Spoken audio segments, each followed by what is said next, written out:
हम आज modern India का टाइमलाइन पढ़ने जा रहे हैं। इसके बारे में हम लोग जानेंगे कि मॉडर्न इंडिया का टाइमलाइन थोड़ा सा अब चलते हैं, इसके विषय में हम जान लेते हैं कि हम शुरू करेंगे यानी कि भारत की खोज से लेकर के। हालांकि मॉडर्न इंडिया की शुरुआत तो इतिहासकार ये बताते हैं कि 1707 में से हुई है, फिर कुछ इतिहासकार ये बताते हैं कि अंग्रेजों के आगमन से हुआ है, कुछ इतिहासकार ये बताते हैं कि 1750 से हुआ है। लेकिन सीधे सीधे हम ये देखते हैं कि मॉडर्न इंडिया की जो शुरुआत है, मॉडर्न इंडिया की शुरुआत यानी कि 1707 से ही माना जाता है, यानी कि औरंगजेब की मृत्यु से मुगल साम्राज्य का पतन, यानी कि मुगल साम्राज्य जब ताश के पत्तों की तरह बिखर जाता है, खत्म हो जाता है औरंगजेब के बाद, तब से शुरू होता है।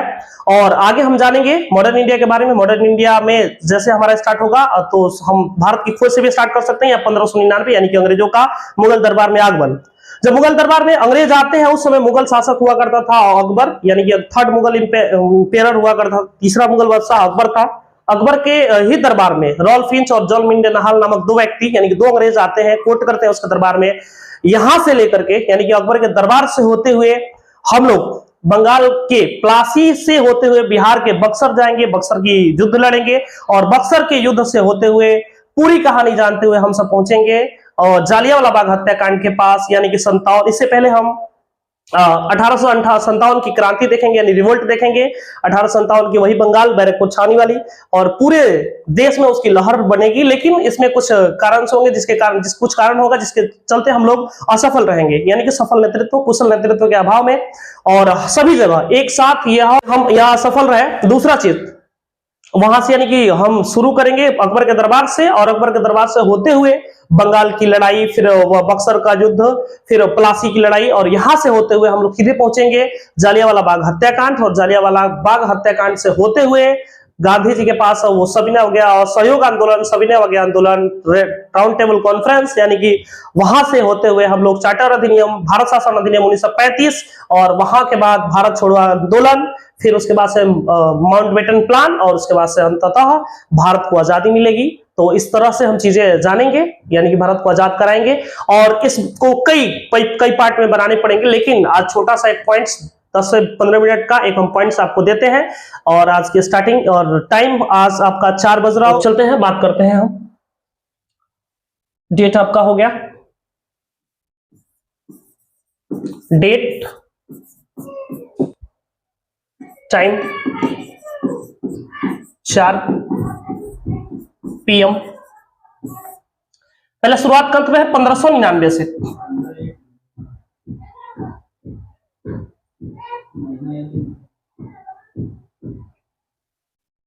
15/8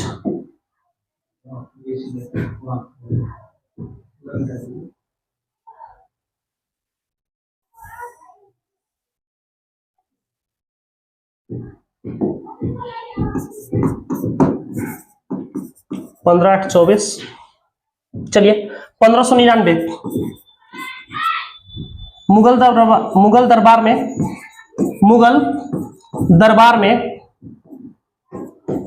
में अंग्रेजों का आगमन, दो अंग्रेज आए थे, दो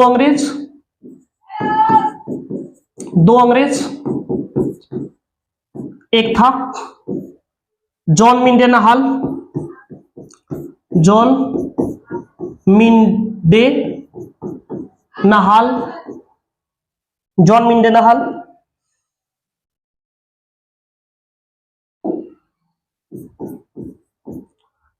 नहाल, और दूसरा अंग्रेज था रॉल्फ फिंच। थोड़ा सा आप जानेंगे,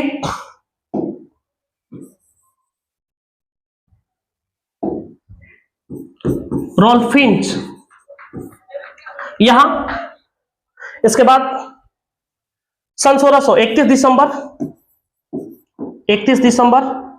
1600 में BEIC स्थापित की जाती है।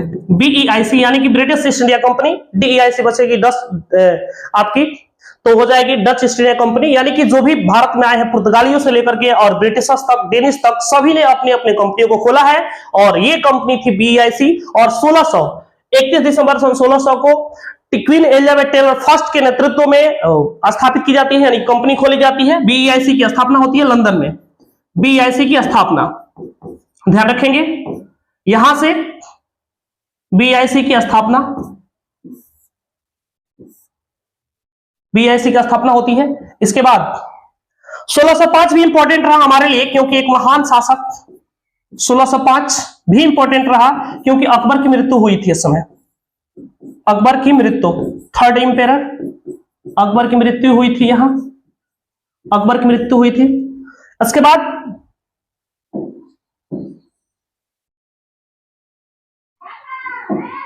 अकबर की मृत्यु 1605 के बाद हम सीधे चलते हैं आगे। घटना हमारी जो होती है 1707, एक बड़ा इंपॉर्टेंट ये डेट है इसके लिए, क्योंकि इस समय मृत्यु हुई थी औरंगजेब की। औरंगजेब की मृत्यु के बाद ताश की पत्तों की तरह, यानी कहा जाए औरंगजेब की मृत्यु के बाद मुगल साम्राज्य पूर्ण तरीके से छत विछत हो गया, यानी कि ध्वस्त हो गया, पतन हो गया उसका।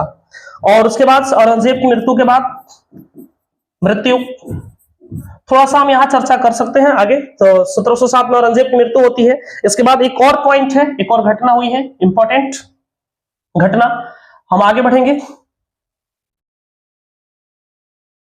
1757 की क्रांति, 1757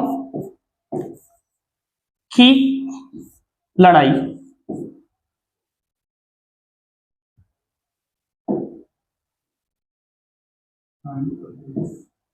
हो जाएगा।